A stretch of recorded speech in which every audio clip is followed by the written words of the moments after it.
6 अपराधों से बच जाए जो भक्तों के प्रति होते हैं। भक्त के ये 6 अपराध तुम्हारी भक्ति को ढक देंगे। पहला, किसी भी महात्मा के वास निरूपण पर जो हम निंदा करने लगते हैं, हमारी सामर्थ्य नहीं कि हम क्या जाने वो कैसे रह रहे हैं। महाप्रभु चैतन्य देव एक दिन कीर्तन में बहुत उल्लसित होकर उन महापुरुष का नाम ले रहे थे, बार बार नाम उच्चारण कर रहे थे।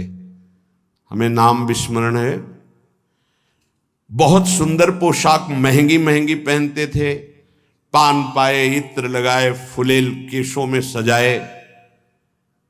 बहुत वर्ष हो गए पहले चैतन्य महाप्रभु के पावन चरित्र का पठन किया था, इसलिए स्मृति नहीं उनका नाम, उनके नाम का।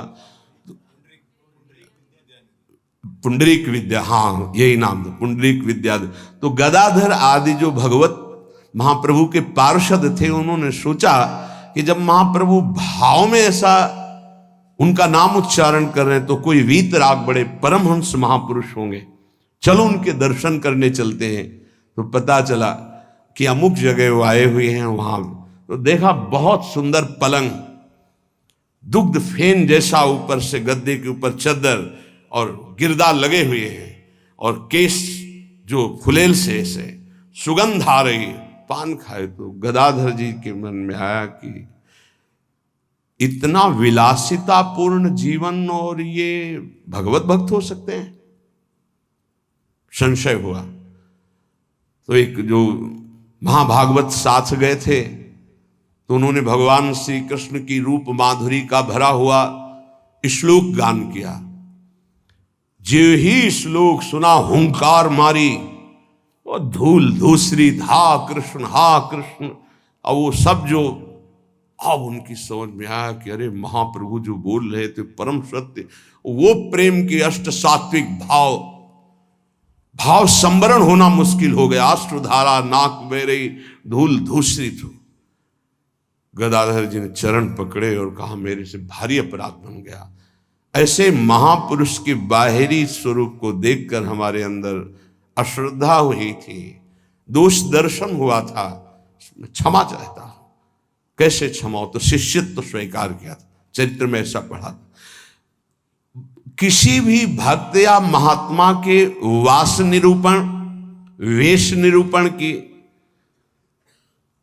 अगर वृत्ति आपने की तो अपराध बन जाएगा।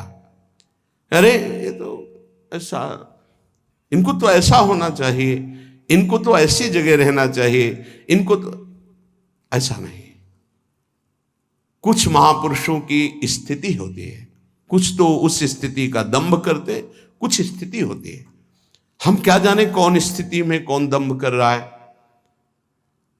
जिनके वचन श्रवण से, दर्शन से, संभाषण से हमारे हृदय में भागवतिक परमाणु उदय होते हैं, उन महापुरुषों के चरणों की वंदना उनकी वाह स्थिति पे नहीं देखते। हो सकता है सोने चांदी के सिंहासन पर बैठे हो, छत्र हो, चंवर डुल रहा हो, और स्थिति ब्रह्माकार है, स्थिति भगवदाकार है, कैसे पता चलेगा? परशुराम जो आचार्य जी थे, उनके आश्रम के बाहर लिखा था, माया सगी न तन सगा, सगा न ये संसार, परशुराम ये कह रहे सगा सुसिरजन हार। तो एक लंगोटी लगाए, लौकी की कमंडल लिए और भारी वैराग्य वृत्ति के अंदर गए और कहा ये श्लोक किसका लिखा हुआ है? दोहा। तो उनका गुरुदेव का कहाँ है? तो गए, देखे गिरदा लगा हुआ, छत्र लगे हुए परशुराम देवाचार्य जी महाराज। तो उनका महाराज आपका श्लोक लिखा हुआ है? बोले हाँ। तो बोले केवल लिखा हुआ है या है आप में? क्योंकि उनको गर्व था कि मैं लंगोटी लगाए लौकी का, और ये तो वैभव संपन्न महात्मा है। तो बोले लिखा है माया सगी न तन सगा, सगा न ये संसार। आपने कहा सगा जो सृजनहार, हम तो सब माया ही देख रहे हैं। उनका आपका इशारा क्या है? बोले जब सृजनहार सगा है तो फिर माया क्या? बोले चलो आपने समझा दिया, बड़ी कृपा, चल दिए। बोले कहाँ चल दिए? बोले जहां ले चलो आप। वो स्थिति प्रज्ञ महापुरुष थे, चल। जब 10-12 किलोमीटर चले तो बोले भिक्षा का हमारे समय हो रहा, तो बोले परशुराम देवाचार्य ने आज तक कभी हाथ नहीं फैलाया, आकाश वृत्ति पे हम रहते हैं, प्रियालाल जैसी व्यवस्था करते हैं उसके अनुसार रहते हैं। बोले हम तो भिक्षावृत्ति से रहते। बोले जाओ मांगने। बोले आपके लिए भी ले आवे, कभी किसी का सहयोग नहीं चाहा, केवल सीधे प्रियालाल से आप अपने लिए लाइए और पाइए, और जहां आपकी इच्छा वहां ले चलिए। वो गए भिक्षा लेने, वो जंगल के एक जगह बैठे हुए थे, तो वहां से राजा की सवारी निकली, देखा परशुराम देवाचार्य उतरे, साष्टांग दंडवत। महाराज यहां कैसे? प्रभु की इच्छा। बड़े सौभाग्य कि हम तो भगवान की असीम कृपा मानते हैं कि आपके दर्शन। हमारी इच्छा है कि हम कुछ राजभोग तैयार करवाते हैं, जैसी हरि की इच्छा। देर न लगी, वहां रसोईया लग गए, कढ़ाइयां। महाराज अगर यहां आप विश्राम करें, बस इशारा हो जाए तो जैसी हरि इच्छा, खुदाई शुरू, आश्रम निर्माण की नींव के लिए खुदाई शुरू, कढ़ाई चढ़ गई, बनना शुरू हो गया। वो संत आए 1 घंटे बाद, वहां देखा। बोले यहां क्या हो रहा है? बोले यहां आश्रम बनेगा, ये रसोई बन रही।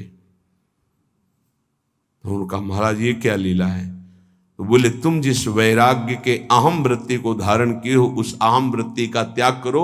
वैराग्य का तात्पर्य होता है राग रहित, स्पृहा रहित होना। वो चाहे असंख्यों के वैभव में बैठा है, लेकिन राग और स्पृहा रहित है। अगर एक लंगोटी का भी राग है, लौकी के कमंडल का भी राग है, शरीर का भी राग है, वो रागी है, वो वीतरागी नहीं है। वीतराग की स्थिति को समझना बड़ा कठिन। दत्तात्रेय जी महाराज से यही पूछा कि आप कोई कर्म नहीं करते, कर्म ना करने वाले को विषय नहीं मिलता, और विषय सेवन ना करने से ऐसा स्वास्थ्य कैसे हो सकता है आपका? तो उन्होंने कहा मैं अखंड प्रसन्न रहता हूं, इसलिए ये भोगों से स्वस्थ नहीं हूं, मैं अखंड प्रसन्नता को प्राप्त। कभी राजमहलों के राजसैयाओं पे शयन करता हूं, तो कभी राख की ढेर पर शयन करता हूं, कभी बड़े बड़े राजाओं से सम्मानित होता हूं, तो कभी फुटपाथ में लेकर अपमान को भी प्राप्त करता हूं। मुझे न सम्मान ना अपमान, किसी का प्रभाव नहीं। इसलिए किसकी क्या स्थिति कैसे जाना जा सकता है? तो हम किसी का वास निरूपण आदि, वेश निरूपण आदि करके किसी की निंदा करेंगे तो पता नहीं कितना महाभागवत है, हमसे अपराध बन जाए। दूसरा ज्ञान निरूपण। कुछ संत भगवान ऐसे होते हैं जो कुछ नहीं बोलते। अरे इनको कोई ज्ञान तो है नहीं, कुछ बोलना तो आता, क्या बोलना ही कोई साधुता है क्या? पता नहीं उसकी कितनी ऊंची स्थिति है, कैसे कोई जानेगा? इसलिए किसी संत के रूप में विराजमान जो भगवान हैं, उनके ज्ञान निरूपण करके निंदा न कर। इनको कुछ नहीं आता। आजकल यही है, केवल बुद्धि की धरा से देखा जाता है। अरे वो तो बोल नहीं पाते हैं। वो तो महापुरुषों की स्थिति को जानना कोई महापुरुष ही जान सकता है, दूसरा नहीं जान सकता।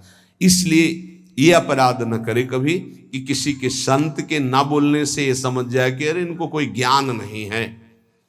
भला ये क्या जाने, शास्त्र की बातें, पढ़े लिखे तो लगते नहीं हैं। पढ़ा लिखा होना भी बहुत सौभाग्य का विषय है और कहीं कहीं दुर्भाग्य का विषय है। तो एक आए थे, इतने कागज में उनकी डिग्रियां केवल उनके शिष्यों ने भेजी थी कि हमारे गुरुजी दर्शन करने आ रहे हैं। तिरुपति बालाजी से विद्वता की मूर्ति, साष्टांग दंडवत और क्या क्या भगवत प्रसादी, वो ऐसे लग रहे थे कि एक शब्द नहीं आता। मतलब बड़े बड़े शंकराचार्यों को पढ़ाया था उन्होंने, उनकी वो शिष्यों ने जो दिया था उसमें दिखाई दे रहा। बड़े बड़े शंकराचार्यों को उन्होंने विद्या पढ़ाई थी। विद्या विनयम ददाति, वो देखने को मिला कि विद्वान में कैसी दैन्यता होती है। कबीरदास जी के पास एक विद्वान दिग्विजयी भेजा गया शास्त्रार्थ के, तो उनका भैया हमको कोई शास्त्रार्थ वार्ता नहीं करना।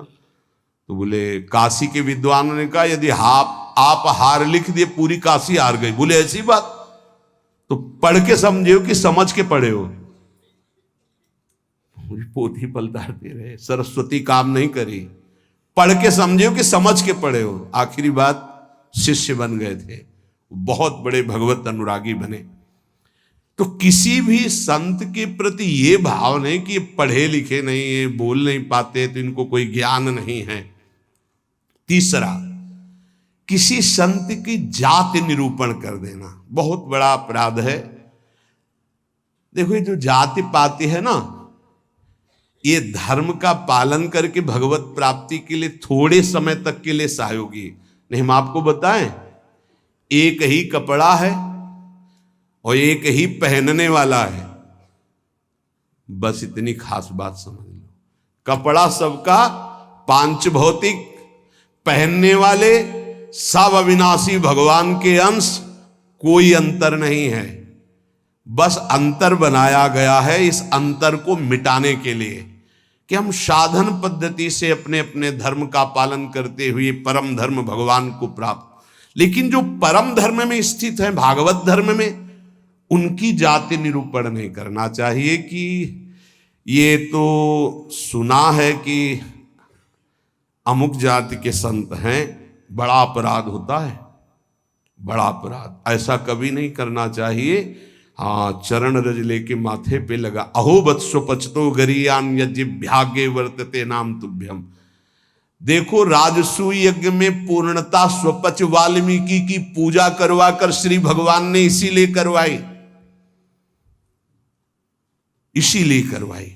सब बड़े बड़े महापुरुष आए थे, लेकिन दैन्यता की मूर्ति भगवत भाव में निरंतर डूबे हुए स्वपच वाल्मीकि जी की आराधना करवाई कि पूर्णता उन्हीं से हुई। जो दैन्य है वो महाभागवत किसी जाति पक्ष से नहीं देखा जा सकता कि अरे ये तो ऐसा, जो देखेगा तो उसके सुकृत नष्ट हो जाएंगे। पूज्य बाबा। चौथा, वृत्ति निरूपण। ये तो पढ़े ही रहते, हमने कभी इनको माला लिए तो देखा नहीं, और कुछ भजन ध्यान तो करते नहीं है, इसलिए तो केवल हमें लगता है कि बस खाते पीते हैं इसी में, और कोई भजन नहीं। ये हमने संतों को देखा है। एक संत भगवान 8 बजे सुबह उठते थे गंगा नहाने के लिए, 8 बजे सुबह। पर वो एकांत में, तो लगता 8 बजे सुबह गंगा स्नान करते हैं, प्रायः 3 बजे स्नान हो। तो एक दिन जिसमें वो शयन करते थे उसमें गए, काफी बड़ा था, एकांत में आसन की। आज इनकी वृत्ति देखेंगे क्या है। बहुत ही गंभीर मुद्रा में वो रहते थे, पर प्रायः पूरे आश्रम में था कि ये प्रमादी हैं, ये सोते रहते हैं। 11 बजे तक उनको जगते पाए हम। जहां सब लेटे उनको उठ के बैठ गए, वो लेट गए थे, उठ के बैठ गए। 3 बजे तक बिल्कुल एक आसन पर, 3 बजे फिर लेट गए, 8 बजे सुबह। संतों को जानना बड़ा कठिन है, उनकी क्या दिनचर्या है, वो कैसे भाव में रहते हैं। केवल बाहरी व्यवहार देख करके उनकी निंदा कर देने से सुकृत नष्ट हो जाएंगे, भक्ति ढक जाएगी। स्वरूप निरूपण। ये महात्मा में तेज तो है नहीं चेहरे में, ये तो ऐसे ही मालूम देते हैं कोई साधु तो नहीं, क्योंकि चेहरा नहीं बता रहा है। नहीं, ऐसा नहीं है। अगर महात्मा की पहचान करनी तो तुम्हें महात्मा होना पड़ेगा। महात्मा बनकर ही महात्मा को पहचाना जा सकता है, दूसरा नहीं पहचाना जा सकता। बाहर से किसी के रूप को देखकर थोड़ी तुम जान सकते हो कि रूप तो आप गौर से देखिएगा, किसी किसी के मांस भक्षण करने वाले का भी चमकता रहता है। मलाई रबड़ी खाने से भी रूप चमकने लगता है, थोड़ा सा संयम रखे तो उससे भी चमकने लगता है। अब वो महात्मा किस कोटि का भजन कर रहे हैं, कोई रूप से थोड़ी महात्मा का लेना देना होता है। अब श्रीधर बाबा की छवि जब लगे तो आप देखना, लंगोटी है, हड्डी हड्डी दिखाई दे रही, गाल चिपकी हुई, आंखें धसी हुई। आपको पता है, खुद देखे हुए हैं कि 24 घंटे भजन में मगन। तो किसी महात्मा के रूप को देख करके ऐसा कोई रूप निरूपण करेगा तो उससे अपराध लग जाएगा। और प्रायः ये ध्यान नहीं दिया जाता ऐसा। धातु निरूपण, भगवत विग्रह ये पाषाण का है कि ये धातु का है? सामने पूछे ये पत्थर के भगवान है कि इसमें अष्ट धातु के? घोर अपराध बुद्धि। भगवत विग्रह सामने नहीं, भगवत विग्रह साक्षात अर्चावतार भगवान है, भाव उसमें। ये नहीं कि सामने जाके पूरे संगमरमर के बने हुए कौन सी धातु के बनी हुई भगवान है, ये अपराध। धातु निरूपण भगवत विग्रह या भगवत भक्त के पास। जैसे वैराग्य में धातु स्पर्श निषेध किया गया है, या तो सन्यास में नारियल का पात्र और वैष्णव जनों में रज का पात्र। धातु के पात्र के प्रयोग का निषेध है वैराग्य में। लेकिन जो महापुरुष हैं, मान लो उनको सोने की थाली में पा रहे हैं, उनकी क्या स्थिति है? अब हम देख करके अपने वैराग्य का वहां भाव थोपे, वो स्थिति उनकी क्या है? वैराग्य का भाव थोपे तो फिर अपराध बन जाएगा। किस स्थिति में कौन महापुरुष है जानना मुश्किल है। सबको भाव से नमस्कार करके हम अपने भाव को सुरक्षित रखते हैं। तो वास निरूपण, ज्ञान निरूपण, जाति निरूपण, वृत्ति निरूपण, स्वरूप निरूपण, धात निरूपण। वृत्ति निरूपण में ये भिक्षावृत्ति तो करते नहीं, केवल भंडारा खाते हैं। आपको क्या पता किसकी क्या स्थिति है, वो कैसे? संतों की लीला भगवान जानते हैं, या तो वो संत जना दे तो जानने में। अपने लोग इसकी परवाह करते हैं क्या? कहीं कौन से अपराध ऐसे बन जाते हैं जो हृदय को कठोर कर देते। इसलिए शांत। ब्रज में मुझे एक महात्मा मिले थे, उन्होंने मुझे कुछ उपदेश दिए, मैंने उड़िया भाषा में अपनी डायरी में लिखे थे। उन्होंने उपदेश दिए कि अगर ये आपके अंदर भाव आ जाएगा, लक्षण आ जाएंगे, तो आपको भगवान अपनी तरफ से आके दर्शन दे देंगे। बड़े महात्मा थे, तो बाबा ने उड़िया भाषा में अपनी डायरी में लिखा था, उसका हिंदी लिपि में यहां वर्णन है। पहला, भजन करते हुए अपने को सबसे दीन मानना। अपने आप भगवत साक्षात्कार हो जाएगा। भजन करते हुए अपने को सबसे दीन मानना, इससे कोई अपराध ही नहीं बनेगा, कोई अपराध नहीं बनेगा। लिख लेना चाहिए। भजन करते हुए साधक को अपने को सबसे दीन मानना, सबसे। आदेश त्रणादपि सुनिचेन। दूसरा, किसी से भी कपट पूर्वक वार्ता व्यवहार ना करना। निष्कपट व्यवहार करने में क्या जाता है? अपने भगवत मार्ग के पथि के, चाहे गृहस्थी हो चाहे विरक्ति हो।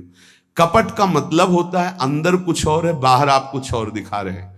ये नहीं होना चाहिए। जो अंदर वो सीधे बाहर, जो बाहर बोल रहे हैं वही आपके अंदर चलना चाहिए। मोहि कपट छल छिद्र न भावा, भगवान कहते हैं। तो कैसे दर्शन दे देंगे आप कपट पूर्वक व्यवहार करते? निष्कपट व्यवहार, कपट पूर्वक व्यवहार ना करना, ये दूसरा। तीसरा, अपनी जिह्वा से कभी असत्य भाषण ना बोलना। इसका बहुत नारायण स्वामी जी ने भी इस पर बहुत जोर दिया था कि जिस जिह्वा से नाम जप करते हो झूठ नहीं बोलना चाहिए, तभी नाम सिद्ध होगा। नाम तभी सिद्ध होगा। नाम सिद्ध होने का तात्पर्य बिना प्रयास के चले। ये सत्य भाषण भगवत स्वरूप है। सत्य बोलने से बढ़कर कोई पुण्य नहीं संसार में, और झूठ बोलने से बढ़कर पाप नहीं। नहीं असत्य सम पातक पुंजा। चौथा, जो तुम्हारे सामने आवे और तुमसे बात करे या दृश्य दिखाई दे, उसे तत्काल पहले मन से प्रणाम करो। बिना प्रयास के भगवत साक्षात्कार हो जाएगा। चराचर जगत में जो तुम्हारे सामने, जैसे कोई व्यक्ति आया है तो राधा वल्लभ लाल जी आपकी जय हो, अंदर से मेरे प्रभु, अब बात करो। कोई भी कुछ भी, पहले प्रभु, ये वस्तु पहले नहीं थी, प्रभु थे और ये बाद में नहीं रहेगी, प्रभु ही रहेंगे, तो वर्तमान में हम वस्तु के अंतर्गत प्रभु को देखते हैं। पांचवा, ना मेरा तन है, न मेरा मन है, न मेरा धन है, न मेरे प्राण है, ये मैंने सब कुछ प्रभु को समर्पित कर दिया। धैर्यपूर्वक देखिए, अब आपको क्या चिंता रह गई? जब तन प्रभु को दे दिया, मन प्रभु को दे दिया, अपना सर्वस्व प्रभु को दे दिया, तो बोले इसका फल क्या मिलेगा? ये यथा माम प्रपद्यन्ते तास तथैव भजाम्यहम्, प्रभु अपना सर्वस्व आपको दे देंगे, अनुभव में आ जाएगा। प्रभु अपने आप को दे देंगे, अति उदार करुणा वरुणालय प्रभु। अगर आप थोड़ा सा भी अपनापन करेंगे तो उनका थोड़ा सा अपनापन बहुत बड़ा होता है। अपने तन मन धन सर्वस्व पर अपना अधिकार न करके अपने प्रभु का अधिकार। छठवां, एकमात्र पूर्ण श्रद्धा अपने आराध्य देव में, मेरी लाडली मेरे प्रियालाल। सातवां, सदैव पराधीन रहना। अगर गुरुदेव के अधीन हो, इष्ट देव के अधीन हो, तो माया तुम्हें अधीन नहीं कर पाएगी। अगर इष्ट देव और गुरुदेव की अधीनता स्वीकार नहीं करोगे तो माया अधीन कर लेगी। हमेशा अपने को पराधीन देखना कि मैं स्वतंत्र नहीं हूं, ये तन मन प्राण इष्ट देव गुरुदेव को समर्पित है, मैं वही करूंगा जो आज्ञा कर रहे हैं, उनके विपरीत नहीं कर सकता। अब आप देखो, विपरीत करते हो कि आपको याद आता है कि मेरा शरीर गुरुदेव की धरोहर है, मैं इसके द्वारा कोई अनाचार दुराचार कोई गलत चेष्टा, मेरा मन गुरुदेव की धरोहर है, इष्ट देव की धरोहर है, इससे हम गलत चिंतन नहीं कर सकते। मेरा धन गुरुदेव की धरोहर, इससे हम गलत व्यवहार नहीं कर सकते। मेरे प्राण गुरुदेव को समर्पित, इसलिए हर श्वास मंत्र जपेंगे, बिना बुलाए भगवान दर्शन दे जाएंगे। आठवां, आराध्य देव के सिवा अपना कोई नहीं है, ये हृदय में बैठा लेना। अपने वास्तविक है तो आराध्य देव ही अपने हैं। नवां, अपने आराध्य देव के अनन्य चिंतन के सिवा और कोई चिंतन ना होने पावे। दसवां, अपने आराध्य देव से जो गुरुदेव ने संबंध दिया है, हर समय उसकी स्मृति रहना। क्या रहती स्मृति? मैं श्री जी की सखी हूं, दासी हूं, उनकी परिचर्या में हमारा जीवन समर्पित है, मैं उनकी दासी हूं। कभी सोचते हो आप? सोचो, तुम्हारा संबंध हो चुका है। कोई ऐसे नहीं कि तुम्हें केवल सोचना ही है, तुम्हारा संबंध हो चुका है, तुम्हारा पाणी ग्रहण हो चुका है। श्री जी ने तुम्हारे पाणी को स्वीकार कर लिया, ग्रहण कर लिया है। उसके साक्षी हैं गुरुदेव। गुरुदेव ने पाणी ग्रहण कराया है, प्रिया प्रीतम को हमारा हाथ पकड़ा दिया है। हम अपने संबंध, दसवां है, अपने संबंध को हर समय अपनी स्मृति, मैं प्रियालाल की हूं, मैं प्रियालाल की हूं, मैं प्रिय सखी हूं लाडली जू की। ये 10 भाव रखो। अब जैसे हमारे अपना भाव बताया, तो जो दास है वो दास भाव को देखे, जो सखा है वो सखा भाव को देखे, जो गोपी गोपी भाव को देखे। अपने स्वरूप को संबंध से चिंतन करना। हमारा स्वरूप क्या है? सहचरी बपू, मैं श्री जी की निज दासी हूं। कई बार दिन में आता है आप लोगों के? कितनी बार सोचते हैं हम? जबकि यहां हर चेष्टा करते हुए उसी भाव में रहना है। अगर ये 10 भाव हृदय में आ गए तो कह रहे हैं किसी भी तीर्थ में जाओ या ना जाओ, कोई और साधन करो ना करो, तुम्हें भगवत साक्षात्कार हो जाएगा।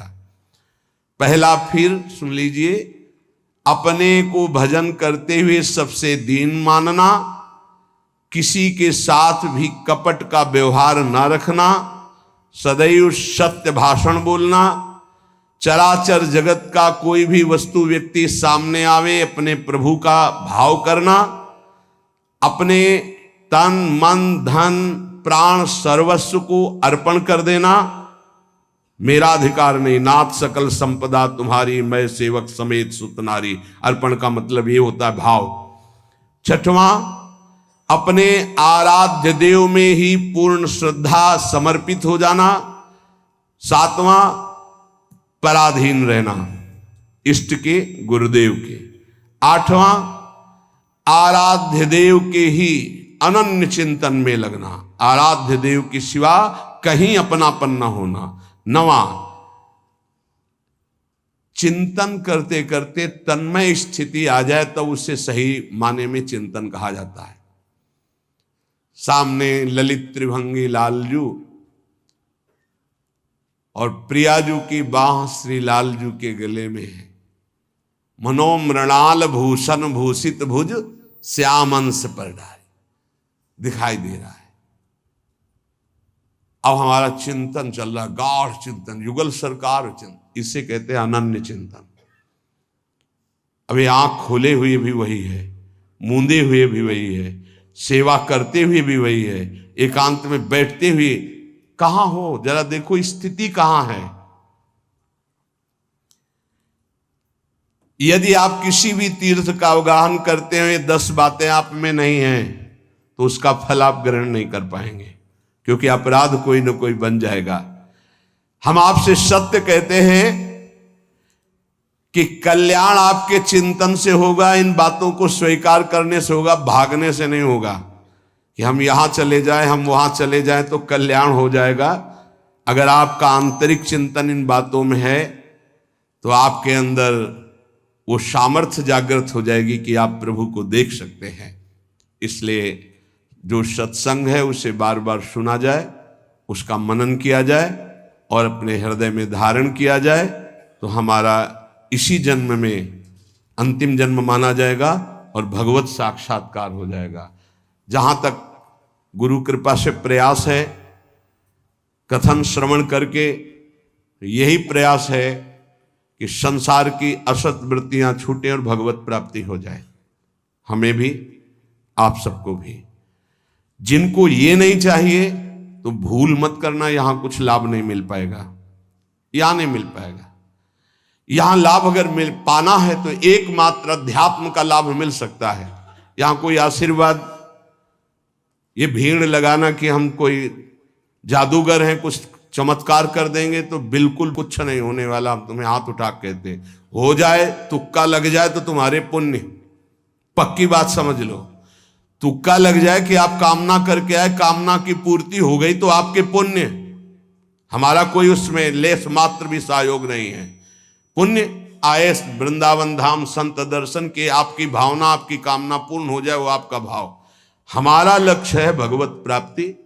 अगर आपके हृदय में भगवत प्राप्ति की लालसा है और आप आगे बढ़ रहे हो तो हम हृदय से आपका स्वागत करते हैं और हमारी प्रियालाल की कृपा वृत्ति आपको उठाती चली जाए और आप इस संसार, राग, आसक्ति, ममता, चिंता, शोक, मृत्यु, भय, इससे ऊपर उठे। बस हमारी आशा यही है। जो प्रयास है सत्संग का या एकांतिक का, उसका फल केवल यही, भगवत संबंध दृढ़ हो जाए, भगवत प्राप्ति हो जाए। और जिसको ये लक्ष्य नहीं है तो हमें लगता है कि समय बर्बाद ना करे, दूसरी जगह खोज ले जहां उसकी मनोकामनाएं पूर्ण होंगी। यहां नहीं हो सकती। बिल्कुल समझ लीजिए, यहां कामनाओं का नाश होता है, कामनाओं की पूर्णता नहीं। यहां कामनाओं की निवृत्ति होती, कामनाओं की पूर्ति नहीं। यहां यदि हम कामनाओं की पूर्ति की भावना लेकर के आएंगे तो शायद है कि तुम्हें असंतोष हो जाए। बिल्कुल पक्की बात समझो। और कामनाएं अगर पूर्ण होती हैं तो वो कोई खास बात नहीं है। जन्म जन्म से सब कामनाएं भोगते चले आ रहे हैं। एक कामना जागृत हो जाए कि मुझे भगवान की प्राप्ति करनी है तो हमारा सत्संग सार्थक, हमारा एकांतिक सार्थक, हमारा जीवन सार्थक। इस संसार का नाम मृत्युलोक है, यहां सबको मरना है। सीधी बात सुनो, मरना है, आज नहीं तो कल, कल नहीं तो परसों, चाहे बीते बरसों, अंतिम परिणाम शरीर छूटना है। जब शरीर छूटना है तो सब कुछ छूटना है। तो इसलिए हम इसका महत्व नहीं रखते। दुख सुख भोग कर समय काट लो, राधा राधा राधा बोलो और जन्म जन्मांतरों के पापों का नाश करके परमानंद में निमग्न हो जाओ। हमारा लक्ष्य यही है। आज बनावटपन बहुत पसंद किया जाता है। आज मधुर वचनों के द्वारा तुम्हारी कामनाओं की पूर्ति के वादे बहुत पसंद किए जाते हैं। वो यहां नहीं है, नहीं होगा। वृंदावन की भूमि से कह रहे हैं, यदि आपका लक्ष्य भगवत प्राप्ति नहीं है तो यहां आना आपका, हमारे पास आना यहां व्यर्थ माना जाएगा। आप अन्यत्र देख लीजिए। भगवान नाम जप, आचरणों की पवित्रता, भगवत प्राप्ति, तो जी जान से आपके मित्र हैं, सहयोगी हैं, आपके चरणों की वंदना करेंगे और आपका आदर से हम संभाषण भी और आदर से आपको परमार्थ में बढ़ाने की वृत्ति भी। परमार्थ से प्रिया प्रीतम से मतलब नहीं, अपने शरीर और कामनाओं की पूर्ति से। तो प्रणाम। दूसरी जगह देख लो, यहां भीड़ लगाने की जरूरत नहीं है। हृदय से कह रहा हूं, हृदय से कह रहा हूं। यहां ऐसा कोई प्राविधान नहीं कि आपकी कामनाओं की पूर्ति हो जाए। यहां एक ही प्राविधान है, मन वचन कर्म से प्रभु का होके और सच्चिदानंद सुख में निमग्न होना। इसी बात का प्रश्न और इसी बात का उत्तर, अन्यथा कोई प्रश्न नहीं होगा। अगर वो प्रश्न प्रभु से संबंध नहीं रखता तो ना प्रश्न करता वहां बैठ पाएगा और ना प्रश्न होगा। केवल प्रश्न प्रभु की प्राप्ति को होगा। हमारे जीवन का लक्ष्य तुम्हारे प्रपंचों का उत्तर देना नहीं। हमारे जीवन का लक्ष्य तुमसे प्रपंच वार्ता करना नहीं कि मैं बहुत विद्वान हूं। बिल्कुल पढ़े लिखे नहीं हूं। कक्षा 9 पढ़ाया गया, प्रभु ने पढ़ाया, उसी के जो शब्दावली है, जीवन के अनुभव की है, जीवन के चलने की है, वो भगवत मार्ग की है। प्रश्न केवल भगवत प्राप्ति का, प्रश्न भजन का, प्रश्न भजन में आई हुई समस्या का। बस अगर ये प्रश्न नहीं तो प्रश्नकर्ता और प्रश्न दोनों बार हो जाएंगे। हमें ऐसे प्रश्नों से नहीं मतलब, हमें ऐसे प्रश्नकर्ता से मतलब नहीं जिसको भगवत प्राप्ति नहीं करनी है। यह हमारा मार्ग ऐसा नहीं, खिलवाड़ का मार्ग नहीं, केवल भगवत प्राप्ति का मार्ग है। और शुरू भी इसी बात से किया था। जो बात अभी निकल गई, अगर वो टेप हो गई और हजारों बार हजारों लोगों को सुनने में आएगा तो उनका मंगल होगा, बस इस बात से।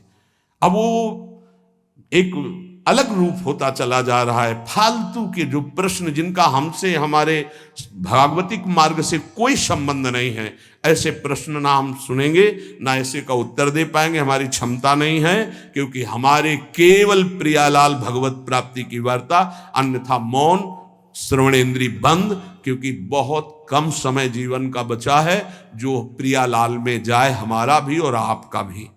पता नहीं है कौन सी श्वास आखिरी हो। व्यर्थ के प्रपंच में समय नष्ट करना यह बर्दाश्त नहीं। इसलिए भगवत प्राप्ति के मार्ग में चलने वाले उपासकों का स्वागत है। जो हृदय में है, जो गुरुदेव प्रताप है, उसमें साझा है आपका।